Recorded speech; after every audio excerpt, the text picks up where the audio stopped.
Wag lang natin basta iprito ang ating simpleng mga patatas. Dito sa recipe na to ay gumamit lang ako ng 3 pirasong medium na patatas. Hiniwa ko nga lang ito ng into cubes na medyo merong kalakihan ng konti. Mga ganito ang size, mga mi.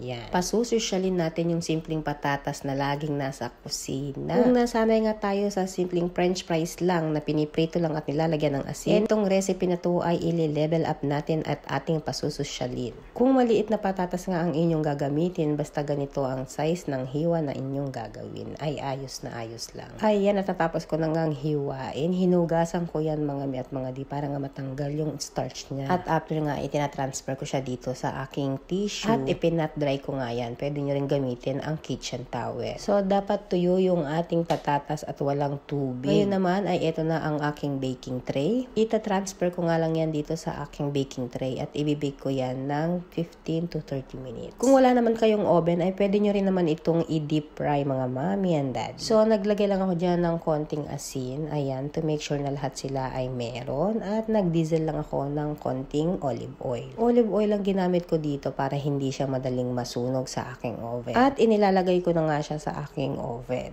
At habang hinihintay ko nga yan maluto dyan sa aking oven, ayan, gumamit lang ako ng 3 hanggang 4 na garlic at dinurog ko lang itong mabuti. Pwede nyo rin niyang hiwain ng maliliit pag wala kayong ganito mga mi at mga di. After ko nga impress yung ating garlic, dito naman sa kabila ay maghihiwa at magpipino lang ako ng ating cilantro. Pwede nyong ilagay ang kinchay mga mi at mga di kung wala kayong makitang coriander leaves dyan sa atin. At after nga niyang cilantro ay maglalagay lang din ako ng chili flakes. Yan yung magpapaanghang dito sa ating patatas. Isa nga itong Arabic dish or Middle Eastern dish, mga mi at mga di. Potato hara, it means spicy potato. So, ayan na nga't malapit nang maluto ang aking patatas sa oven. Ayan, hinalo ko lang to make sure na pantay yung pagkakaluto ng bawat patatas na aking inilagay. So, maghihintay pa ako saglit at dito naman sa kabilang kawali, naglagay ako ng olive oil at inilagay ko na yung ating pininong garlic. Kailangan mahina lang ang apoy para hindi masunog agad ang ating bawang. After niya na inilagay ko na itong aking chili flakes. Ayan. At sinunod ko na rin ang aking cilantro leaves. Halu-haluin lang natin saglit mga mi at mga di. Kapag medyo luto na nga yan, ay pwede na natin ilagay itong ating patatas na niluto sa oven. Ayan. At akin nang nilalagay dito sa aking kawali. O diba? Ang ganda. Pwede nyong lutuin ito sa air fryer kung ayaw nyo ng oily yung ating patatas. Pag inyo namang iprinito, make sure na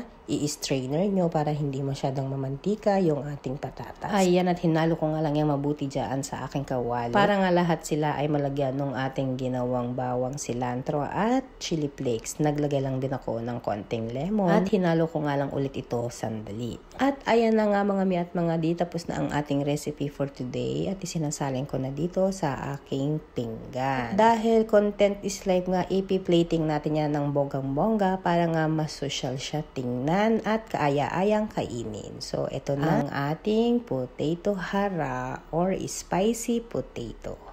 O diba, at na-level up natin yung simpleng patatas. Sigurado akong magugustuhan nyo ito mga mi at mga di. Kaya naman subukan nyo na. Yun lang. Salamat!